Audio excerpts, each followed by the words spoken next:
Yo, what's up guys, welcome back. So as you know, Duelist Nexus, our newest set in the TCG, will be released within the next couple of weeks, and as you know, it contains new Unchained cards, and you might have seen them.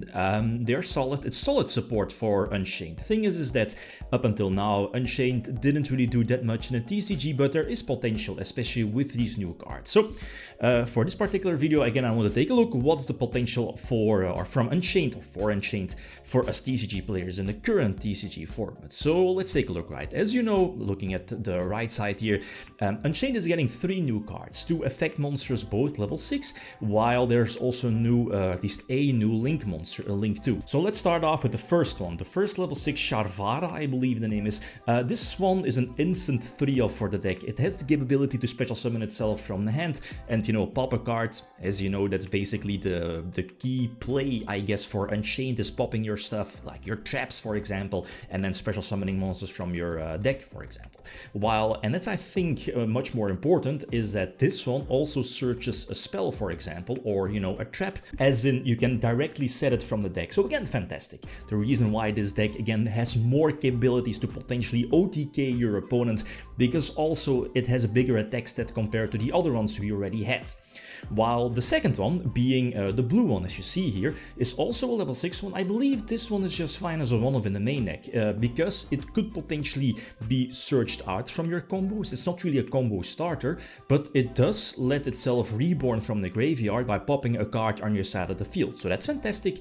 It also opens up rank 6 Exceed plays by doing this.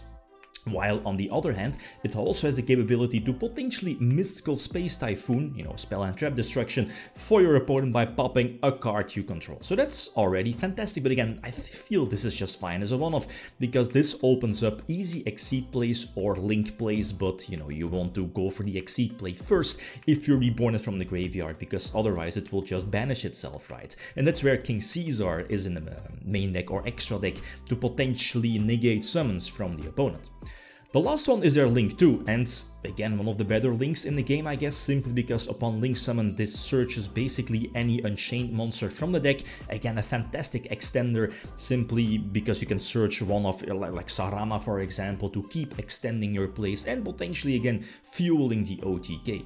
And speaking of a potential OTK, this Link monster also has a graveyard effect that, as soon as you destroy a card on your side of the field, when that link is in the graveyard, it can special summon or, you know, banish itself from the graveyard to reborn, for example, a monster. So again, fantastic for extending your plays and potentially, you know, going for those links and using your opponent's monsters for a bigger link summon, again, to get your link 4 Unchained monster on your side of the field.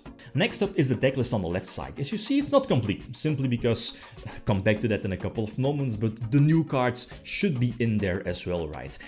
As of course, the new red one will be a 3-off staple in the main deck, same for the blue one, just fine as a 1-off, until the Link 2, of course, I feel is just fine as a 2-off, and that makes it so that the deck will be 40 cards sharp, plus of course a 15 card extra deck. But I feel that depends. There are 2 ways, as you see here on the right side, bottom part, is that there's also the potential Evil Twin, Life Twin package that you could keep or put it in the main deck.